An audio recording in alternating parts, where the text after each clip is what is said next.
जय हिंद प्यारे बच्चों। स्वागत है आपका आपके अपने परिवार भारतवर्ष क्लासेस में।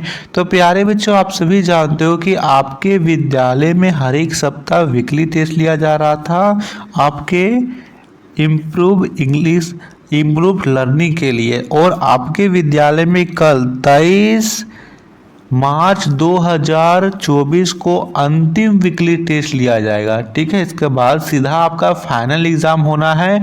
तो प्यारे बच्चों, इस वीकली टेस्ट को आपको अच्छे से देना है। इसमें आपको पूरे में से पूरे अंक लाने हैं, यानी इसमें जो 40 है 40 में से 40 अंक लाना है। और इस वीडियो को देखने के बाद आप 40/40 लाओगे, क्योंकि इसमें सभी प्रकार के प्रश्न जो आपके वीकली टेस्ट में आएंगे उसी को यहाँ पे करवाया जाएगा। तो सबसे पहले आप सभी यहाँ पे वीडियो को जल्दी से लाइक कर दीजिए बच्चा। यदि आप भारतवर्ष क्लासेस पर नए हैं तो सब्सक्राइब जरूर कीजिएगा।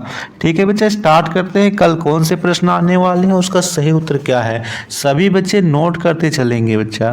तो देखिए, पहला प्रश्न पूछा जाएगा कल आपसे, पवने बहने की दिशा होती है। विकल्प दिया जाएगा उच्च दाब से निम्न दाब की ओर, उच्च दाब से निम्न दाब से उच्च दाब की ओर, ऊपर से नीचे की ओर, या इनमें से कोई नहीं। तो यहाँ पर आप चुनिएगा पहला विकल्प, उच्च दाब से निम्न दाब की ओर पवनों की बहने की दिशा होती है। तो पहले प्रश्न का ए उत्तर सही होगा। वायु गर्म होने पर क्या होती है? विकल्प दे रखा है यहाँ पर, फैलती है, सिकुड़ती है, ए और बी दोनों, या कोई नहीं। क्या होगा सही उत्तर? वायु गर्म होने पर क्या होती है? तो बच्चा यहाँ पर आप सुनोगे फैलती है। वायु गर्म होने पर फैलती है, यानी पहला विकल्प एकदम सही है। तीसरा प्रश्न पूछा जाएगा, गतिशील वायु को क्या कहते हैं?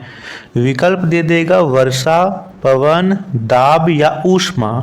तो यहाँ पर आप चुनोगे पवन। गतिशील वायु को हम पवन बोलते हैं। The moving air is called wind.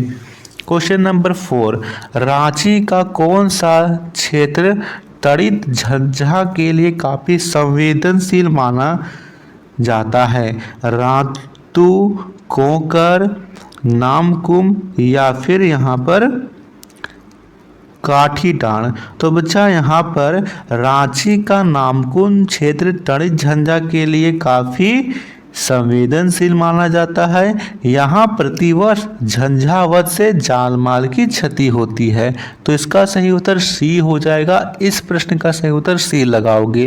पांचवा प्रश्न, यदि तड़ित बिजली गिरने की संभावना दिख तो हमें क्या सावधानी बरतनी चाहिए?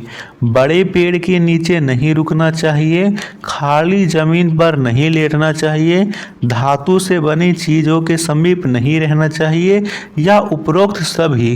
बताना है इसका सही उत्तर क्या होगा। बिल्कुल सही बच्चा, इसका सही उत्तर होगा डी, उपरोक्त सभी। हमें ये सभी कार्य करने चाहिए। छठा प्रश्न पूछा गया है, मानसून शब्द की उत्पत्ति किस भाषा से हुई है? तो यहाँ पर चुनोगे आप अरबी भाषा, बी विकल्प। मानसून शब्द की उत्पत्ति अरबी भाषा से हुई है। अच्छा, मानसून का अर्थ क्या होता है? तो इसका अर्थ होता है ऋतु। सातवां प्रश्न, पवन के वेग को मापने के यंत्र को क्या कहते हैं? थर्मामीटर, कंपास, एनीमोमीटर, या इनमें से कोई नहीं। यहाँ पे सही उत्तर होगा बच्चा सी, एनीमोमीटर। उसे हम एनीमोमीटर कहते हैं। आठवां प्रश्न, झारखंड भूकंप के संवेदनशीलता की दृष्टि से किस जोन में आता है? इस प्रश्न का उत्तर आप खुद से करोगे। इस प्रश्न को उत्तर मैं आपको होमवर्क में दे रहा हूँ कि इसका उत्तर आप खुद से बताओगे कि क्या होगा। नौवां प्रश्न, चक्रवात चेतावनी कम से कम कितना पहले जारी कर दी जाती है? 1 माह पूर्व, 1 सप्ताह पूर्व, 24 घंटा पूर्व, या 15 दिन पूर्व। तो 24 घंटे पूर्व जारी किया जाता है। जब गर्म वायु ऊपर उठती है तो उस स्थान पर क्या परिवर्तन होता है? वायु दाब कम हो जाता है, वायु दाब अधिक हो जाता है, दाब में कोई परिवर्तन नहीं होता, या इनमें से कोई नहीं। तो वहाँ पर वायु दाब कम हो जाता है। 10वें का सही उत्तर ए होगा। चलिए बढ़ते सब्जेक्टिव प्रश्न की ओर। तो सब्जेक्टिव प्रश्न में दे रखा है तूफान की आंख से आप क्या समझते हो।